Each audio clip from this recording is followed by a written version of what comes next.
Hey everyone, before this episode starts, we want to tell you about our amazing content subscription service. Now, this is called Content Club, and this service has been going for a good few years now, and it is saving wedding business owners like you so much time and freeing up an enormous amount of brain space. So, if you are a wedding business owner that is looking for consistent presence on social media, but maybe you are struggling for time or inspiration, or if like me, maybe you're dyslexic, this is the perfect service for you. Each and every month, we provide you with a huge content drop for you to use on your social medias. You get 50 social media posts and captions, you get reel templates, you get 5 written for you blogs, and it is all wedding industry specific as well. It's very low cost to join, and it is a monthly subscription. So it is £24 a month to join, which when you break it down, that's less than a Greg's a week. I would give up a Greg's a week if I knew that this service was available when we had the bridal shop, because this would have saved us so much time. And this is why we created the service for you. To find out more about Content Club, visit the link in the show notes now. Enjoy this lovely episode. Welcome to the Wed Pro podcast, the podcast for Wed Pros no matter their stage. We are your hosts, Katie and Roxy, and this is the Wed Pro podcast.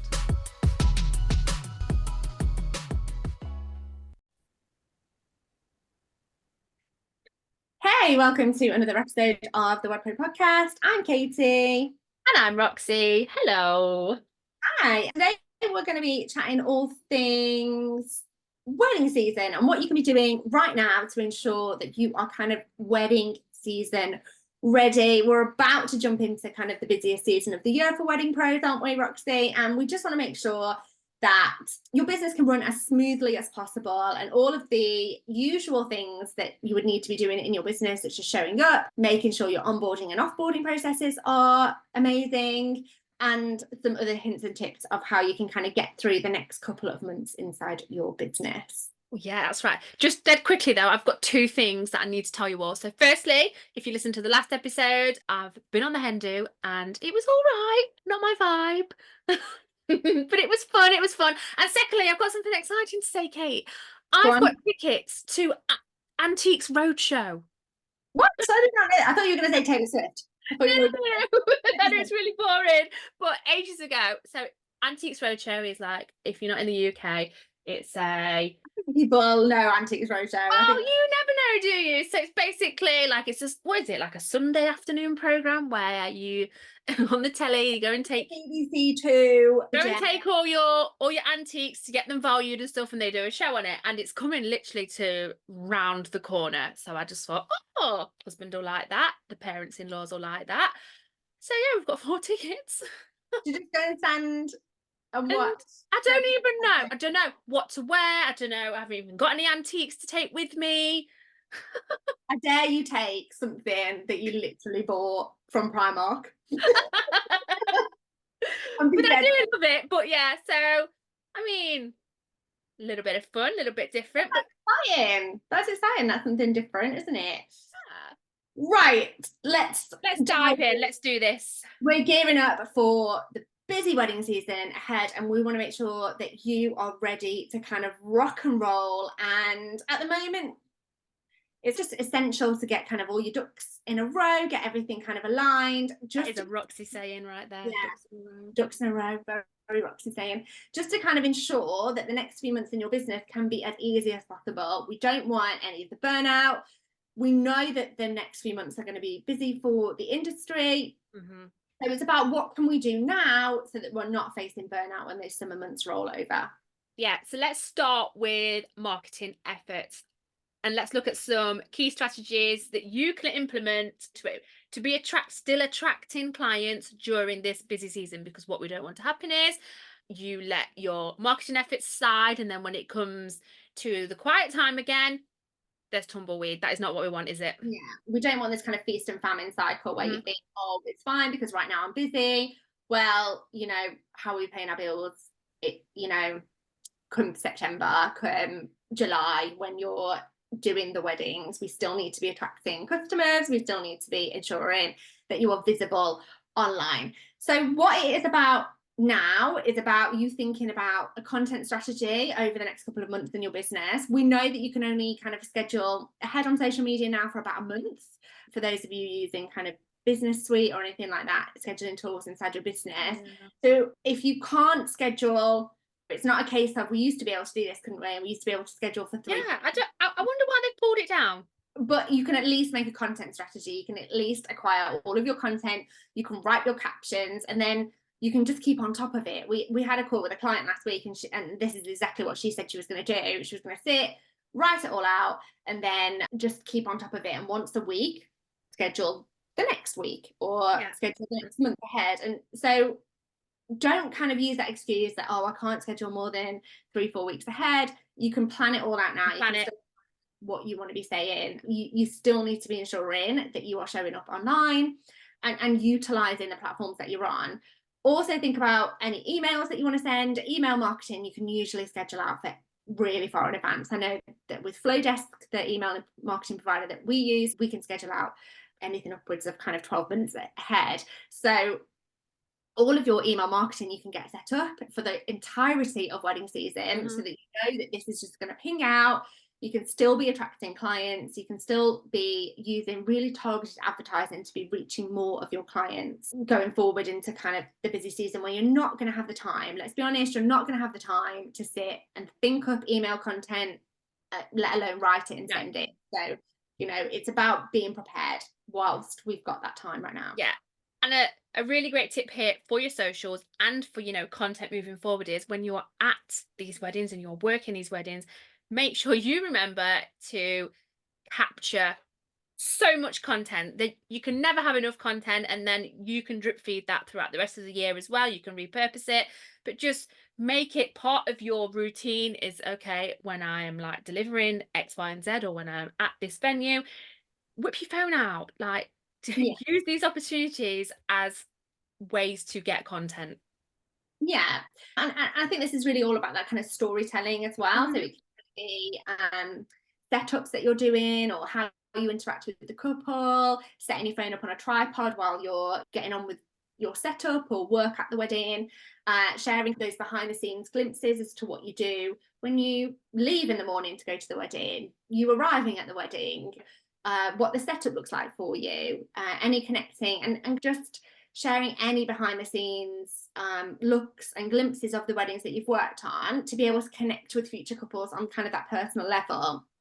So really thinking about connecting with couples, let's talk about customer journey. And this is something that you should have already mapped out inside your business. You should already have mapped out what this looks like for the clients that you work with, what it's going to look like from literally the second they reach out to contact you, or even that experience before then, that experience as to how they reach out and contact you. What does that look like? Right the way your client journey to the wedding and beyond, testimonials, or whether you're somebody that sends an anniversary card, or however you offboard your clients. And really, now's the time to make sure that things aren't slipping. So whilst you're in wedding season and you're photographing all of the weddings, or working all the weddings instead of photographing, but you could be doing any of the things, you could be working the weddings, and you're actually at the bookings that you booked 12 months ago or however long ago, you cannot forget about the clients who you have booked but have yet to do their wedding. They still need communication from you. They still need to kind of feel connected to your brand and connected to your business, and you can't just leave them feeling a little bit lost with the excuse, oh well, I'm busy, it's wedding season, and everybody knows. No, they don't know. So Because you are in the industry, but they are your paying clients, and it's this forward thinking that can literally save your ass, can't it? Yeah, absolutely. And just ensure that you've got things like CRM set up. But if you don't have a CRM set up, in terms, you can have emails ready to go, template them out, or you can even schedule the send on some email providers as well, just so that you're keeping in touch with people, or even just setting that expectation with your clients. So now, before we head into wedding season, sending a quick email out to all of your upcoming bookings, asking them, do they need anything now? Over the next couple of months, yes, you are going to be available, but you're not going to be as available, and set the expectation. So if somebody does get in touch with you, in July and you're working 4 weddings that week, what is that going to look like in terms of how long it's going to take you to get back in touch with that client? Having that personalized communication and attention to detail is really what is going to stop frustrations happening with the clients that have booked you, but also create that kind of memorable experience, and also just give that peace of mind to your clients as well. Yeah, pre-planning here is key. And I've actually seen it. I've seen a wedding supplier that recently has been bombarded with like text message, phone calls. Has this arrived? Has that arrived? And that person is like, oh my life, I feel so frustrated because they're contacting me at 11 o'clock at night, 5 o'clock in the morning. And this is because I feel like boundaries have not been set there. So if you do this in advance, then when those busy times come, your clients know like you are still there for them. Just might take a little bit longer for that Yeah, it's reply to important come that they through. feel like heard, valued, Uh-huh. and supported. And I think this is your future money, and it's frustrating for you as well. It's frustrating for you when you're in the midst of working 2-3 bookings a week, whatever that looks like for you. You've also got busy households to run, other responsibilities in life. Things don't stop just because it's wedding season. To then have to have constant communication like that with clients, so just get ahead of it. Look Mm. as to what we can do in advance. It's only going to take a 2-minute email for you to just communicate with all of your upcoming bookings that you are around. We're heading into a busy season right now where your focus is going to be on the weddings that are happening, but yes, you are around. This is what it's going to look like. If people need to get in touch with you, you'll get back to them within X amount of days or whatever that looks like for you. And these are the things that are going to make the difference for you. It's also really important for you to think about logistics in advance of anything with the weddings. With multiple weddings to coordinate over a matter of weeks, really, a couple of months during the busy season, having these robust processes in place is going to be really essential. Mm. So ensuring that you have all of the information you need, such as setup times, who do you need to go and speak to, do the couple have a wedding planner involved, do you need to do any sort of coordinating with other suppliers before the day? Let's stop, pause now, plan that out, have a think about what that's going to look like for you and your business. And then also this can save you time after the wedding as well, making sure you're getting hold of supplier details, the photographer's details if you are wanting to get some kind of images back from the wedding planner's details if you want to be able to be getting details of the wedding, etc., back so that you're able to reshare them in the future. I was just writing something down really quickly there, so I didn't forget to say it. I was just thinking when you were saying that, you guys are grafting so hard to get these weddings in the first place. Like nothing comes to us. We have to go out there and work for it to get those clients coming in. So you want to make sure not only that you are doing an incredible job for the clients, which we know you are, but that you can fully enjoy it, right? So having these things in place and forward planning and having a strategy for every single part of your business just means it runs like seamlessly and you've got that peace of mind that all the I's are dotted and the T's are crossed. So you can just really enjoy and be in the moment of working the weddings because that's the part of the business that you love. Like we know that. Yeah, I think it's about that kind of like brain dump, isn't it? Like, yes, I Yeah. feel prepared, I can be present in the moment here. I wanted to talk about blogs as well. And Not the B word. before, this is something again that you can schedule out.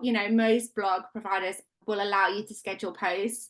I used to be really good at this. I used to be able to sit and write kind of 4 blogs and think, right, that's the month ahead done. You are a blogging machine Now, still. now not so much for us. Now it's more kind of like on the go, but it's about ensuring that you've got that online presence. You don't want to spend all the time that you've worked on ensuring that your website is beautiful only to find that people can't find you. Mhm. So ensuring that your website is updated with the right information, the right pricing, the right services, and ensuring you've got a seamless process to take clients to that inquiry form. And we found this when we come in and audit your businesses and we work with you on a kind of a one-to-one basis or however that looks. We want to see how quickly we can get from discovering you, wherever that is, whether it's Pinterest, social media, Instagram, your website, wherever that is, to inquiring with you. and what that looks like. So how quickly can we make those steps? Because people do not want to search for them. So this is about making sure that your contact form on your website is present. It's really easy to navigate. It sends off seamlessly. That then goes into your CRM, or it goes into an email marketing funnel that is already set up, that you're nurturing those bookings, ready for people to go through and make that paid decision to work with you going forward. But it's just ensuring that your contact details are up to date. Are you really going to be answering the phone on a Saturday during wedding season? Probably not. So it's about ensuring that your contact details are up to date, that people can get hold of you via the DMs, via a contact page on your website, that is nice and prevalent. And that is a good point as well, just on the DMs, ensuring you've got autoresponders on. I was just about to say the same, yeah. When you have set those kind of expectations of how your wedding season is going to look, and what the expectation is going to be for you to get back to your clients, set it up and have that really clearly communicated in your autorespons from your emails. It's really easy to set up an autoresponder on your emails, but also onto your DMs and your Facebook messages as well. And blogging, like we said, this is something you can sit out now. You can create a content plan for your blogs, even if you decide you're going to take it down a notch and you're only going to blog twice a month during your busy season. That could be 6 blogs that you need to sit and write. So now, while we're in May, is the time to think about this, so that you can sit and write them towards the end of May, going into June. So then middle of June comes when things start to get a little bit more busy, into July, August, and then the beginning of September. You can have these blogs just go out and ensure that you've got new content going onto your website that is going to increase your online visibility, increase your discoverability, that was a bit difficult to say, and attract more of that online and organic traffic to your business, because it is about nurturing people. So even if people find you not from Google, or they hear about you, you go and imagine this, right? You go and work a wonderful wedding, and the bridesmaid or the friend or somebody sees you at that wedding. It's like, oh my word, who's done your stationery? Who was your photographer? Who's done the flowers? They were gorgeous.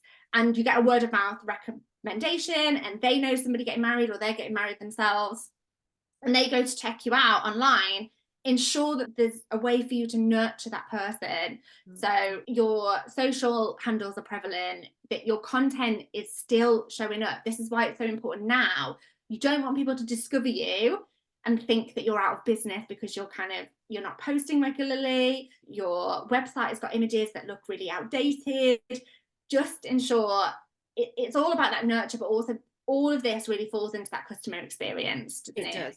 So, moral of the podcast story today is you need to be planning, strategizing, automating whatever you can in your business to make your life easier, and to ensure that after wedding season's calmed down a little bit, like you've still got good engagement on your socials, you've still got inquiries coming in, and the clients that are with you kind of are getting married later in the year still feel like you have been present as well. And it's not that difficult to do, it just takes a little bit of forward thinking. Working smarter, not harder. Which is why we recorded this podcast in May, to get it out, so you've got plenty of time to get organised. Thank you so much for listening. Let us know the tasks that you've got to do, anything that's come up in the podcast today, and what you would like us to talk about as well. You can get in touch with us over on Instagram at wedding_business_hub. You can hop on over to the website and get in touch with us that way, but we would love to hear more of the topics that you want us to talk about in terms of how we can help you grow your wedding business. Until next time, see you later. Bye. Thanks for listening to this episode of the Wed Pro podcast. Full transcribes of this episode, plus every other episode we have done, are available at www.theweddingbusinesshub.com/blogs. Thanks so much for listening. If you do have any questions about this episode or anything else at all, you can email us at info@theweddingbusinesshub.com. And if you are loving our episodes, which I know you are, make sure you hit the subscribe or follow button so you can stay updated with any new episodes that land. We look forward to seeing you on the next episode.